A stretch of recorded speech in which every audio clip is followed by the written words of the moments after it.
what lessons can be learned through climbing that extend to life itself? Number one for me is resilience. Like, you got a problem right from the time you're trying to take all that stuff and get it into your backpack to the time you're trying to get home before it starts to rain. It takes planning, it takes commitment, it takes long-term passion and desire if you're going to get anything out of it over the long term. But maybe most importantly, you know, when you come home after almost getting hit by an avalanche somewhere, your hydro bill doesn't seem like a big deal. I think climbing brings that to you. So the more important things in life than what we tend to complain about and worry about every day. I think when you go back to town with a feeling like it's a relief to be in a place where some natural environment phenomena isn't trying to kill you, pressure's off and it's easier to be human to other humans.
I had heard through a friend of mine, Terry Stewart, he got the Island Bushwhacker, and in it was John Putt's article about his work at Crest Creek creating a practice climbing area there.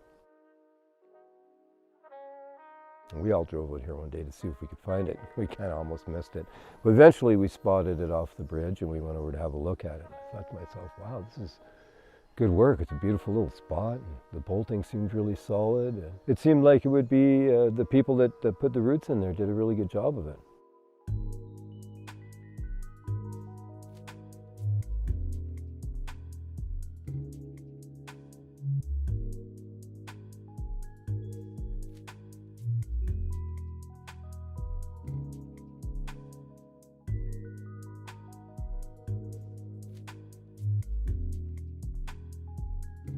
So I was wondering who these Putt brothers were from Gold River for quite a while.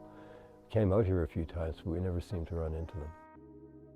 We spent a lot of time climbing off the island as well, and in the Alpine we weren't totally committed to rock climbing, so we weren't here every day. But after a few years we saw them, and I realized they were old friends of mine from Squamish that I hadn't identified had left and come to Gold River to work at the mill and started this climbing area. Once we realized we were old buddies and that we knew one another before, we kind of joined forces along with some folks from the lodge and doubled or tripled the size of the climbing area here in short order.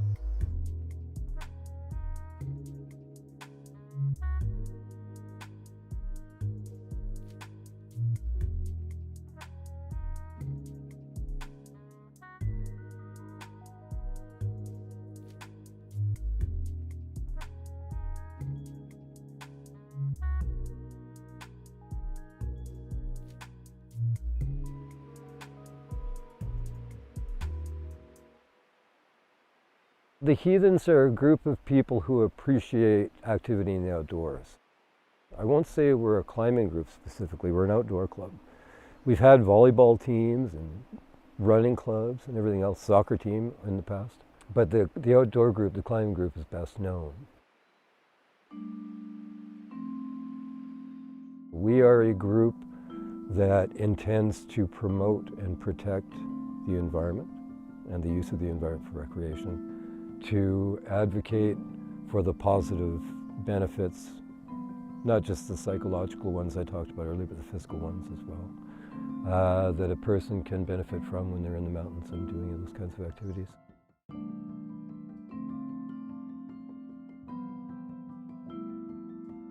Conceptually, there was something deeper. We knew that the environment was in trouble. We thought that human beings were getting a little bit, maybe less capable to deal with these kinds of crises. We needed to educate our young people in our community about their environment and get them out there so they could think with clear eyes about it.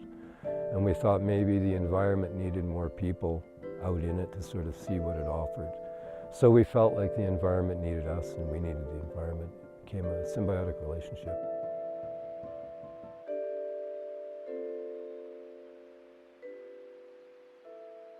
A lot of people think we're an irreligious group or something, but the term was stolen by the Romans in England. The heath was a common plant that grew in the Highlands in Scotland and in Wales, and so people that used to kind of maraud down out of the mountains and sack cities and steal goods and make it nasty for the Romans, call it, I guess, a guerrilla warfare. Were known as heathens to the Romans because they came down out of these heath-filled places. Well, we felt like, that was kind of a bad rap for the word, so we went to, we decided to call the club Heathens because we were people of the heath.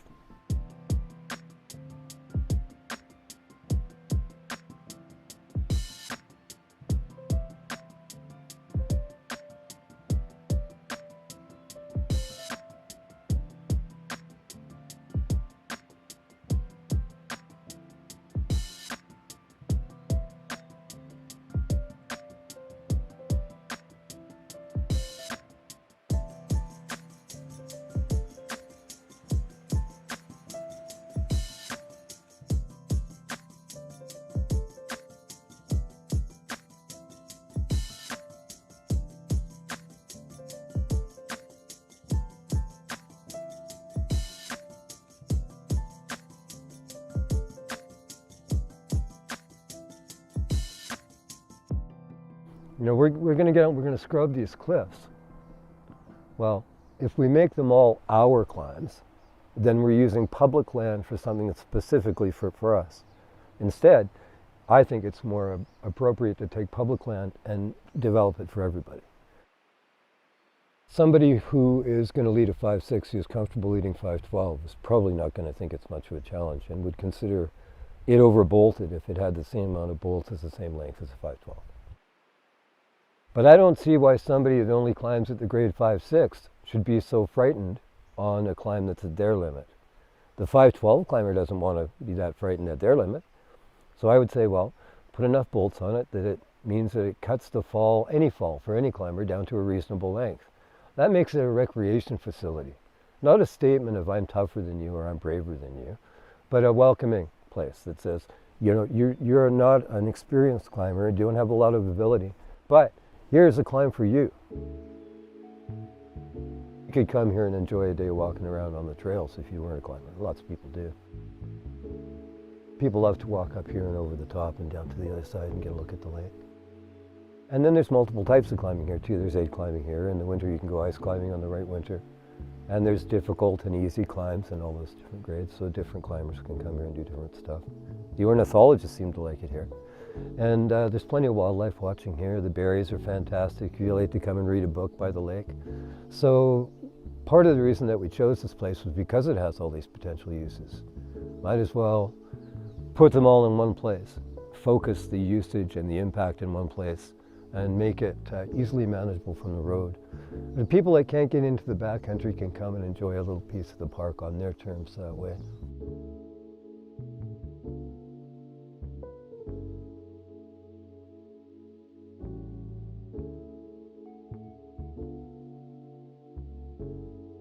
The way we look after the staging areas at the top and bottom, quite often we make sure that there's a clean surface at the bottom to work from. It's fireproof.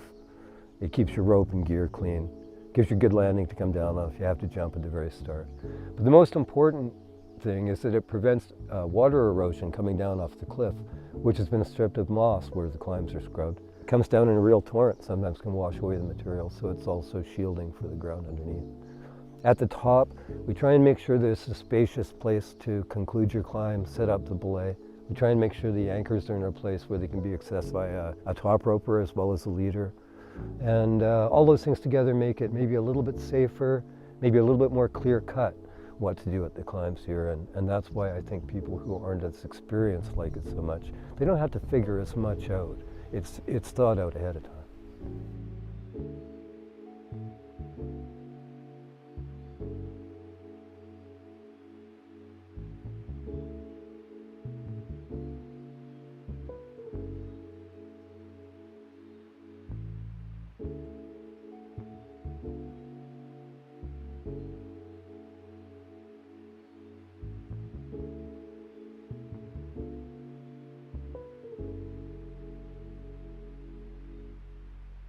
You'd have to be an absolute idiot to put the time in here that so many of the people have. And I think that a lot of it has to do with the generation of people around here. I'm just going to say a generation of people, not necessarily heathens or otherwise, but a generation of people who recognize a sense of duty, that if they're going to be doing an activity in a place, they might as well contribute to the well-being of that activity, to give others the same experience that they had. It's an altruistic tendency, and there's a lot of people like that around here. I love living in the community of Campbell River and in the North Island generally because of it. You know, we've had people from Victoria come ripping up here on weekends to help us with trail work projects here. We go down to Comox Lake all the time and help. That interaction, that's a beautiful thing. I think that's a big part of why the island climbing culture is exemplary for others.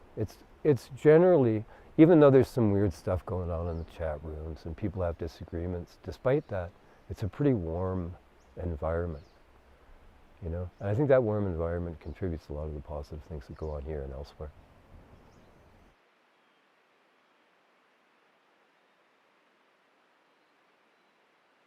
At one time I actually had to just like go through well, several times, but one time I did a really big purge of the membership list. You haven't heard from someone for a while. You give them a phone call, you don't hear from them, they're off. Just to get it down to manageable numbers. It got to the point so that many of our best volunteers were used up for the whole year, just keeping track of people, you know? And so I had to shut it down a little bit. We put our numbers down from over 500 back down to a couple of hundred. Got away with membership dues and all of the certifications and disclaimers that went along with that, and just went back to a thing where we're all individuals, and if you contribute a day's labor at any point in the year, that's your club dues paid. And we moved our operations back a little bit more underground like we started, just so that we didn't have a whole lot of FAD members cluttering up the machinery.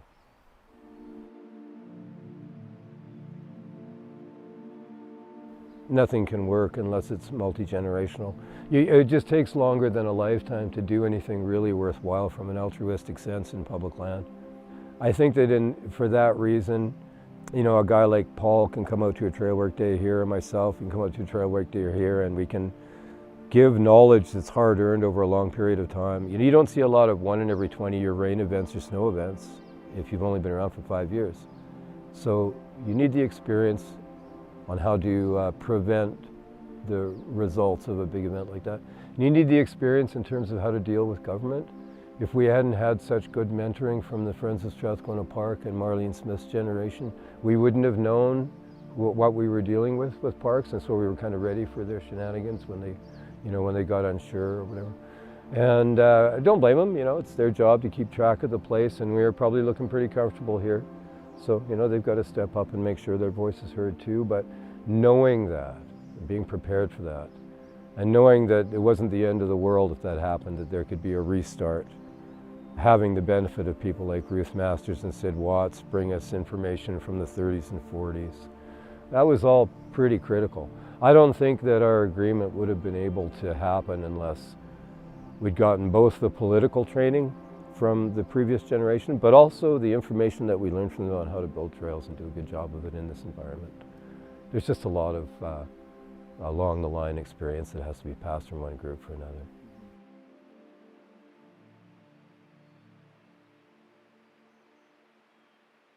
We need way more access points, way more access trails.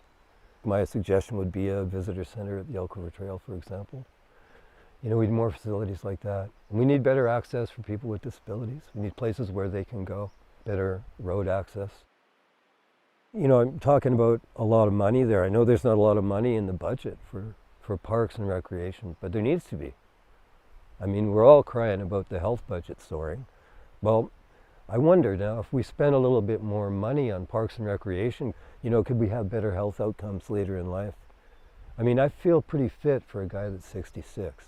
And I haven't exactly been an example of health all my life. I'm an old hippie. I've been living that lifestyle for a long time. I was a serious athlete when I was younger, yeah. But, you know, lately I haven't done a whole lot except stay in the outdoors. Get some fresh air, hear some silence once in a while.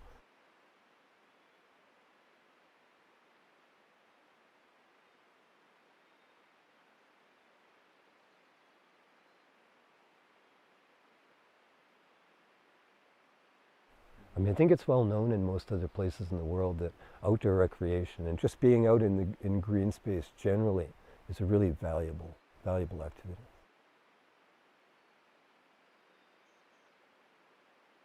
I would describe it as a glowing place, particularly when you're in the forest, but also when you're in the alpine, particularly at the beginning or the end of the day. It's unusual amount of snowfall accumulation every year. Gives it a sort of a unique feel that a lot of small ranges don't have.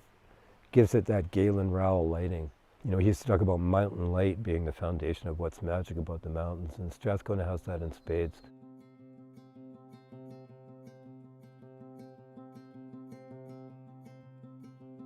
I think a lot of the beauty of Strathcona Park has to do with the atmosphere, the maritime atmosphere, and the way the light shines through it. But it also has to do with the eye of the humans that live here on the west coast of BC.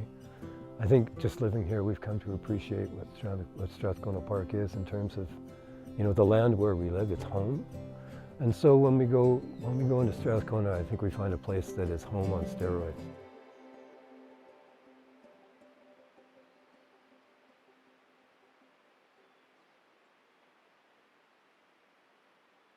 The sheer biology of the place. I mean, listen. You know, whether it's water or birds, whether it's, you know, you're running into a cougar somewhere, often a bear, often eating the same berries you want.